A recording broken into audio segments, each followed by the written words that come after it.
Actes des Apôtres, chapitre 12. Il s'agit de la délivrance de l'apôtre Pierre qui avait été mis en prison. Chapitre 12. Vers le même temps, le roi Hérode se mit à maltraiter quelques membres de l'Église, et il fit mourir par l'épée Jacques, frère de Jean. Voyant que cela était agréable aux Juifs, il fit encore arrêter Pierre. C'était pendant les jours des pains sans levain. Après l'avoir saisi et jeté en prison, il le mit sous la garde de 4 escouades de 4 soldats chacune, avec l'intention de le faire comparaître devant le peuple après la Pâque. Pierre donc était gardé dans la prison, et l'Église ne cessait d'adresser pour lui des prières à Dieu. La nuit qui précéda le jour où Hérode allait le faire comparaître, Pierre, lié de 2 chaînes, dormait entre 2 soldats, et des sentinelles devant la porte gardaient la prison. Et voici, un ange du Seigneur survint, et une lumière brilla dans la prison. L'ange réveilla Pierre en le frappant au côté et en disant « Lève-toi promptement ».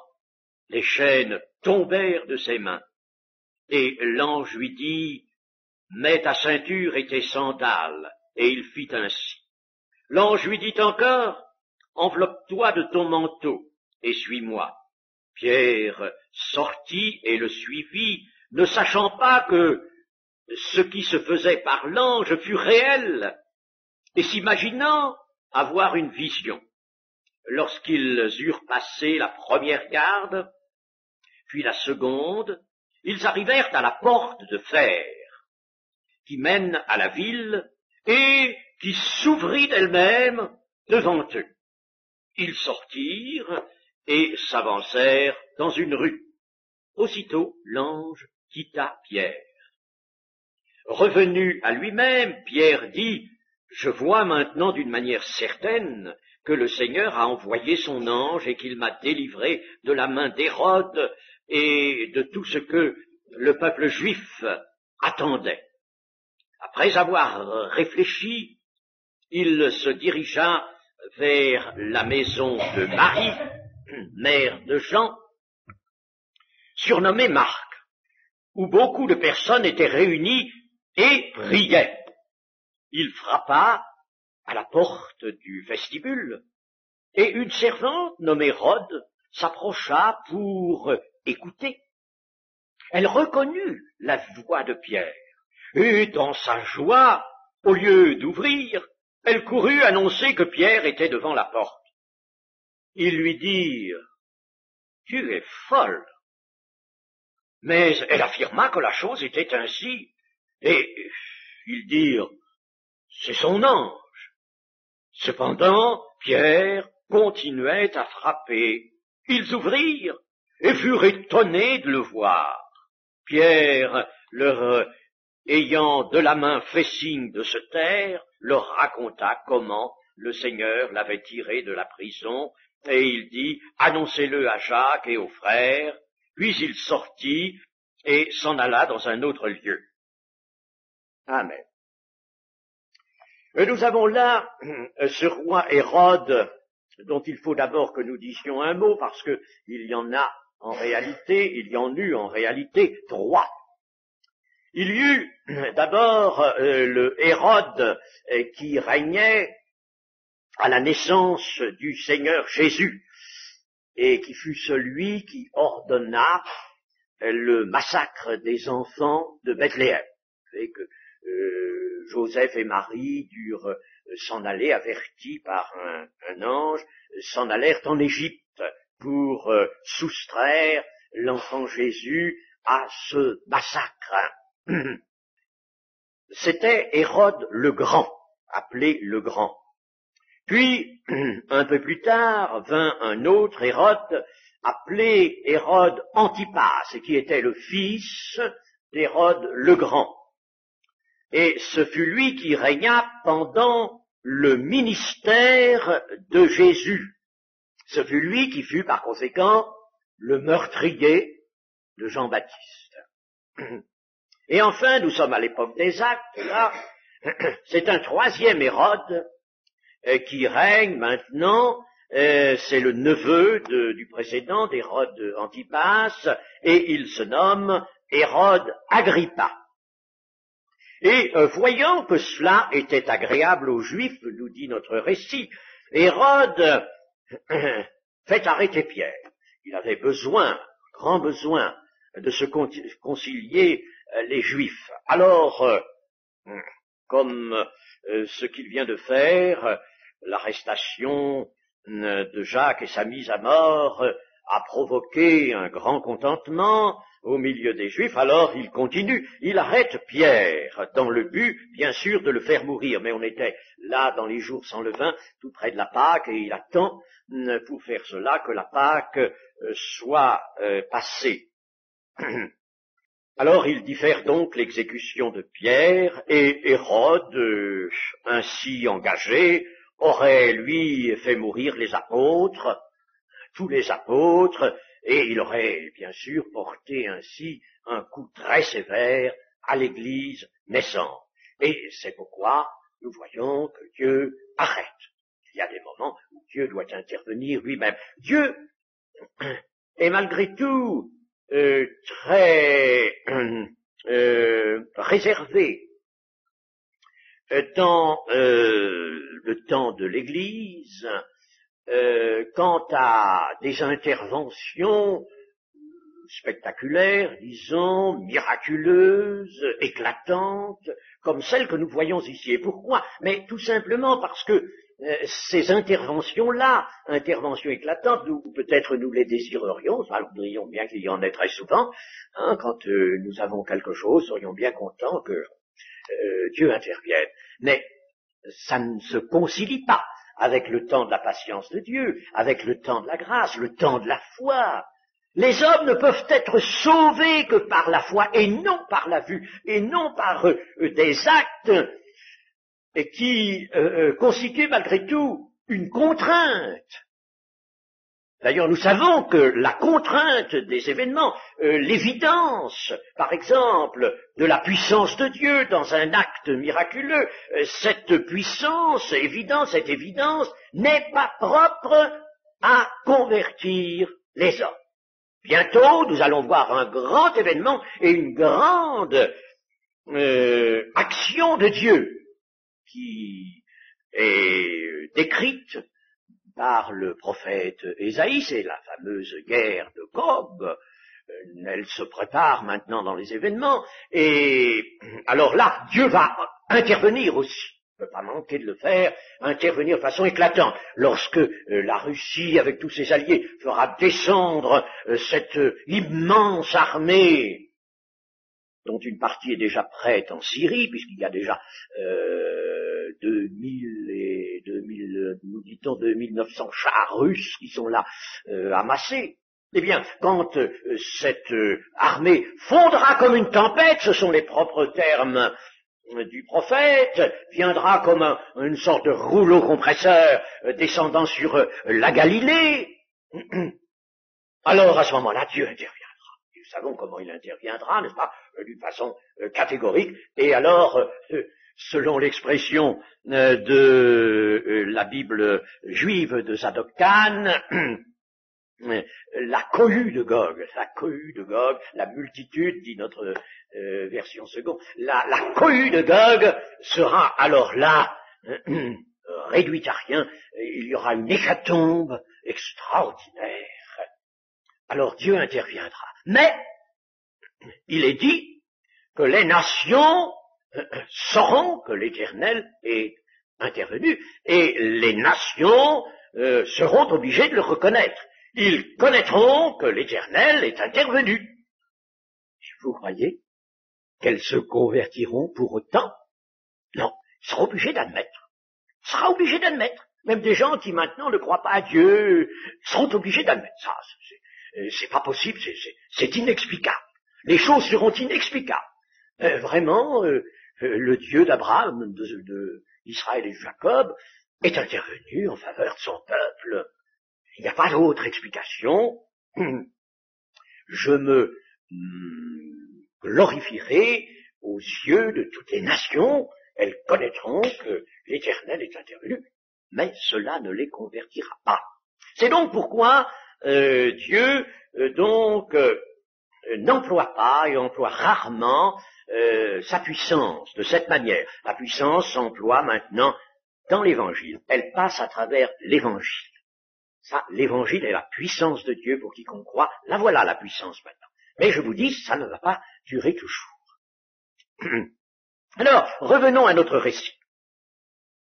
Pierre, lui, est en prison, une solide prison, après les détails que nous avons dans le récit, et il est gardé par 4 escouades de 4 soldats chacune, 4 fois 4, 16, ce qui fait 16 soldats pour garder un seul homme. 16 soldats. Et pendant ce temps, l'Église, elle prie sans relâche. C'est son mot. Ah, le monde, vous le voyez, le monde veille quand il s'agit de tenir captif un serviteur de Dieu, quand il s'agit d'entraver l'Évangile. Ah ça, le monde emploie, lui, sa puissance à lui, toute sa puissance. La force, les chaînes, les prisons, avec des barreaux, avec des portes massives et lourdes, et bien fermées, des soldats, le monde emploie, lui, sa puissance, et l'Église emploie la sienne. Mais la sienne peut paraître là une petite puissance. Elle prie, ils sont là rassemblés dans une pièce, dans un appartement. Il y a un vestibule, il y a des pièces. Ils sont là rassemblés et ils prient. Et l'on peut dire que la puissance de l'Église paraît bien minime à côté de celle du monde. Mais il y a pourtant 2 puissances qui luttent l'une contre l'autre.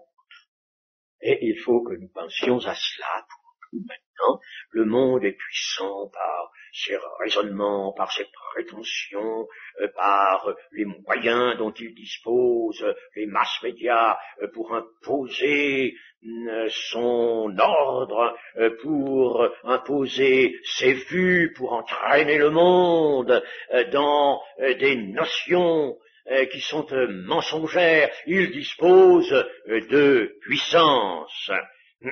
Mais l'Église doit disposer de la sienne, et la sienne, elle est toute contenue dans la prière, l'humble prière d'enfants soumis à leur Père, car il faut que ce soit la prière des justes.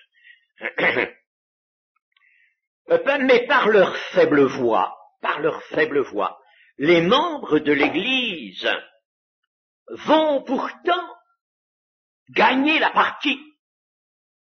Ils vont gagner la partie, les membres de l'Église. Ils vont briser la force du monde et de Satan. Ils vont faire descendre un ange du ciel. Ils vont accomplir la volonté de Dieu qui est que Pierre soit libre pour poursuivre sa mission. Alors, le récit nous montre Pierre lié de 2 chaînes. Elles étaient sans doute attachées à ses pieds, des gros bracelets, vous savez, à ses chevilles, et des grosses chaînes. Avec ça, il aurait eu du mal, le malheureux, de s'en aller tout seul. Il est là, et cependant, il dormait. Ah, ça c'est merveilleux, il dormait. Je ne sais pas si nous aurions peut-être dormi à sa place, ou alors vraiment accablé de fatigue. Mais lui, il dormait, il était calme, il était tranquille dans cette épreuve. C'est que Pierre, maintenant, était celui qui avait reçu la puissance du Saint-Esprit, et il était un tout autre Pierre que celui qui reniait son maître avant la croix. On peut dire aussi que, humainement, la délivrance de Pierre était impossible. On en aurait discuté, par exemple, n'est-ce pas? Oh, je sais bien ce qu'on aurait dit. Oh, on aurait dit que vous êtes dans cette prison. La connaissez-vous, cette prison? Vous ne savez pas comment elle est, mais c'est formidable. Formidable, lié de chaînes, avec des soldats qui le gardent, et puis tout est barricadé. C'est impossible que Pierre soit...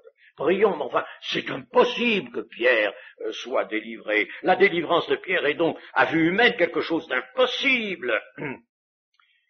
Seulement, les vues humaines ne sont rien devant l'espérance. L'espérance qui est véritablement fondée sur la parole de Dieu et sur une direction de Dieu. Et certainement l'Église priait conduite par l'Esprit de Dieu. Il y avait une direction de Dieu. Alors, les vues humaines à ce moment-là ne sont rien devant l'espérance de l'Église. Bien sûr, l'Église ignore absolument quel sera le moyen de délivrance de Pierre. En voyant cette prison dont on avait la connaissance, on se dit, c'est pas possible, ça c'est impossible. Nous ne regardons pas aux apparences, nous ne regardons pas à ça, nous regardons à l'espérance que Dieu nous donne. Et cette espérance, en somme, était de la nature de celle dont parle l'apôtre Paul dans les Romains, au sujet d'Abraham, disant qu'il espérait contre toute espérance. Il espérait, malgré que toute espérance, humainement, paraissait absolument insolite. Or, voici la délivrance. La voici, elle vient. C'est un ange qui l'apporte. Et alors, nous voyons dans ce récit, un ange du Seigneur survint et une lumière brilla dans la prison. Il y a tout ce qu'il faut, vous savez, Dieu a tout ce qu'il faut. On pose quelquefois des questions, encore ce soir on posait des questions pour l'arche en me demandant comment Noé avait pu faire pour séjourner si longtemps avec tant d'animaux, etc. Ce que j'ai répondu, c'était ceci: quand Dieu a ordonné une chose, il l'amène à bonne fin. Une chose que voulue par Dieu est une chose qui ne peut que réussir. Alors, là, nous voyons l'ange qui dispose de tout ce qui lui est nécessaire, la lumière dans cette sombre prison, et l'ange réveille Pierre, comme un homme, par exemple, l'aurait fait, en le frappant au côté. Remarquez ceci, c'est qu'un ange peut alors nous toucher, nous frapper au côté, n'est-ce pas? C'est assez extraordinaire, et en disant... L'ange peut parler aussi dans la langue que l'on comprend. Lève-toi promptement.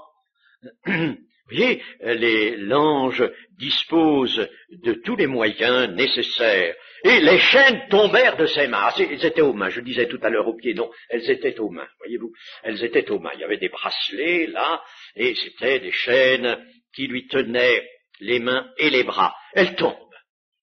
Comment l'ange peut-il faire? La puissance de Dieu est capable de tout.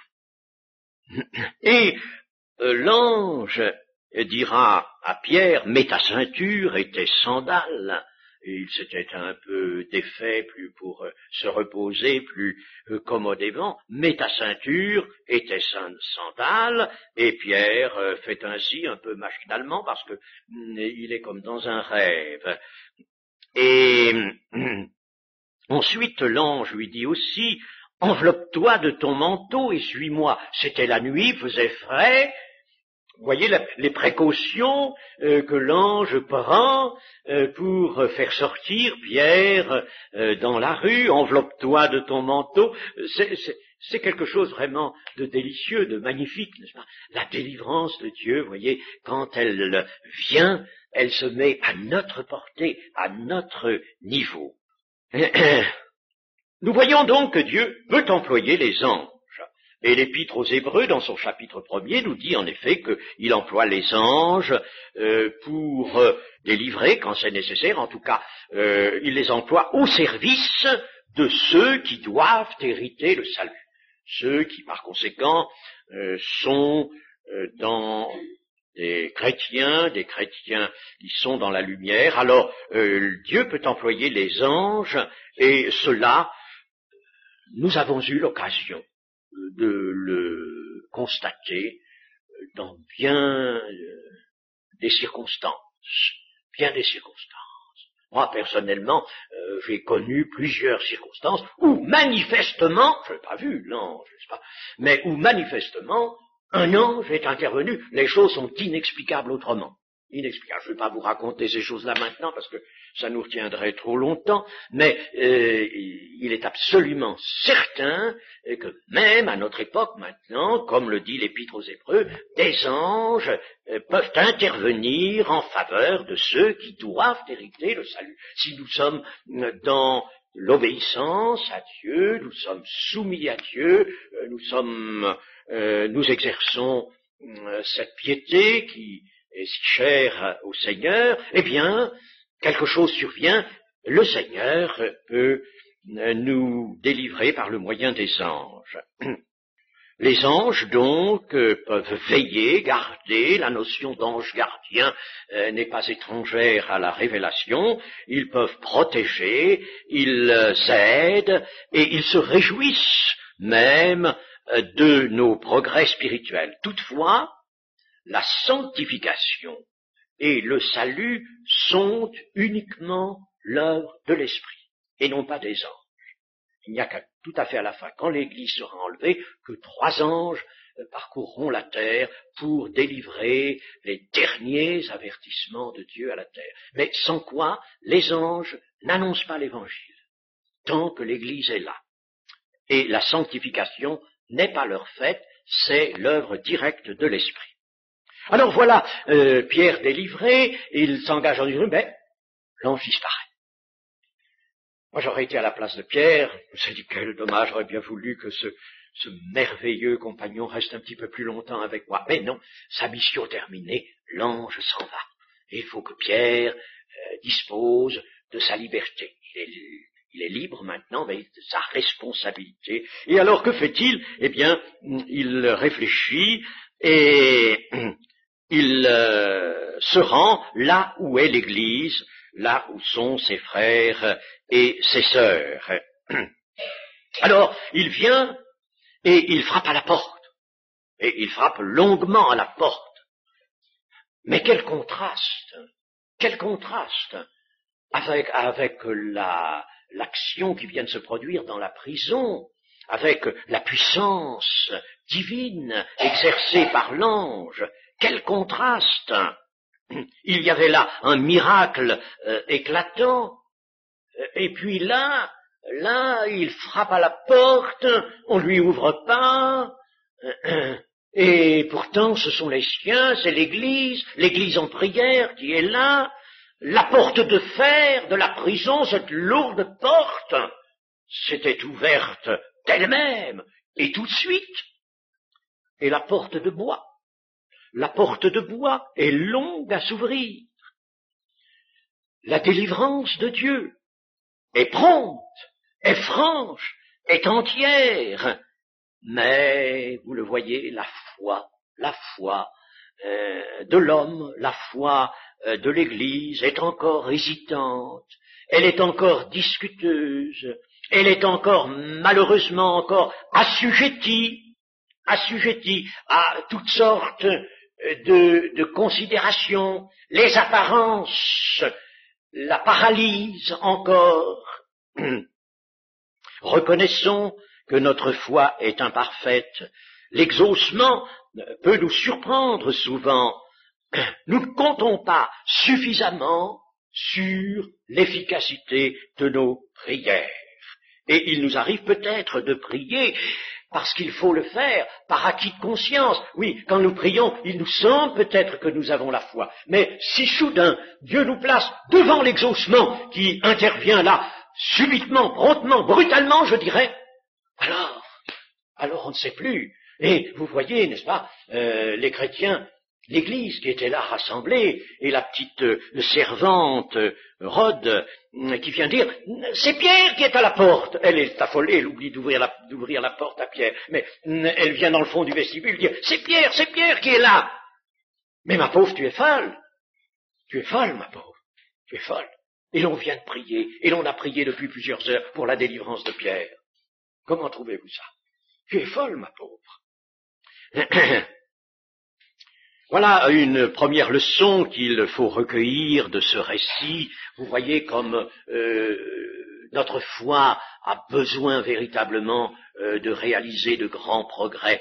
Le Seigneur Jésus nous a dit, si vous aviez de la foi comme un grain de sénévé, et il a fait allusion là à une foi d'une certaine qualité. Ce n'est pas la quantité qui compte, parce que le grain de sénévé, c'était une expression qu'on employait pour désigner la plus petite quantité d'une chose. Même si vous avez une foi en très petite quantité, mais que cette foi soit de la qualité qui convient, c'est-à-dire une foi solide, une foi qui ne se laisse pas affaiblir, eh bien alors vous transporteriez des montagnes.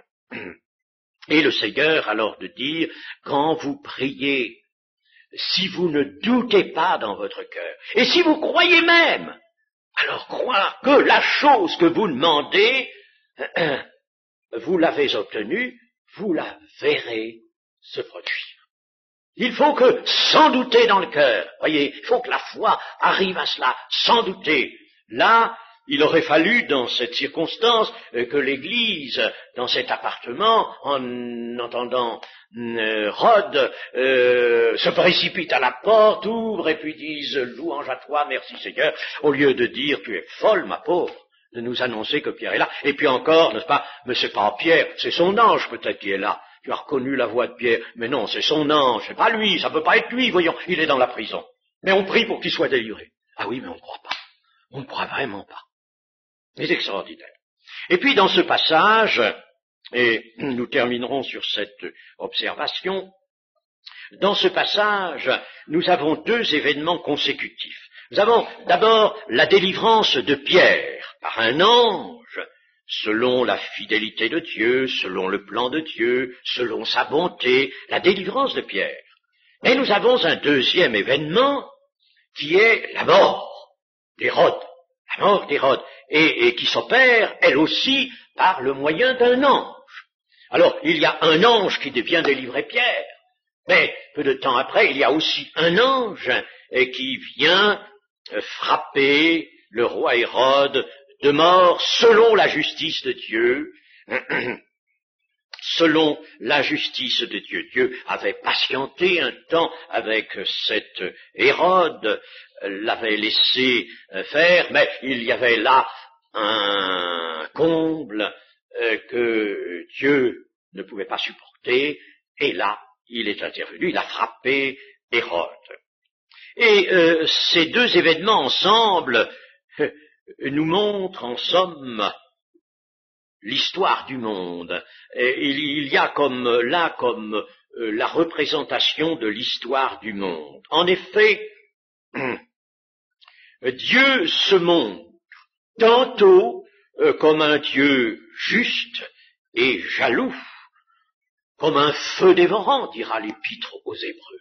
Dieu peut se montrer comme un feu dévorant, c'est quelque chose de redoutable que d'être dans la main de Dieu, sous le coup de la justice de Dieu, un Dieu juste et jaloux. Et puis, Dieu se montre aussi comme le Dieu amour, le Dieu de bonté, de fidélité. Et cela, selon que l'on résiste à ses desseins de miséricorde. Ah, Dieu n'aime pas, ne peut pas supporter que l'on résiste à ses desseins de miséricorde. Dieu prend plaisir à la miséricorde. La miséricorde, c'est quelque chose à quoi Dieu ne veut pas, n'admet pas qu'on touche. Dieu est amour, il ne veut pas qu'on touche à sa miséricorde. Et ceux qui se dressent contre ses desseins, entravent ses desseins de miséricorde, ceux-là peuvent être frappés. Et puis, ou alors, n'est-ce pas, on sert les desseins de miséricorde de Dieu, et alors on trouve le Dieu d'amour, le Dieu de bonté. Il y a donc deux aspects de la puissance publique. L'aspect de la puissance déployée dans le sens de l'amour, et puis la puissance déployée pour la justice, pour accomplir la justice de Dieu. Et nous, chers amis, il faut que nous soyons sages et instruits au point de ne pas séparer l'amour de la justice, car Dieu désire que l'amour et la justice s'embrassent, comme le dit le psaume 85. L'amour et la justice s'embrassent, et l'amour et la justice se rencontrent à la croix du calvaire. C'est là qu'elles se concilient. L'amour et la justice se rencontrent là.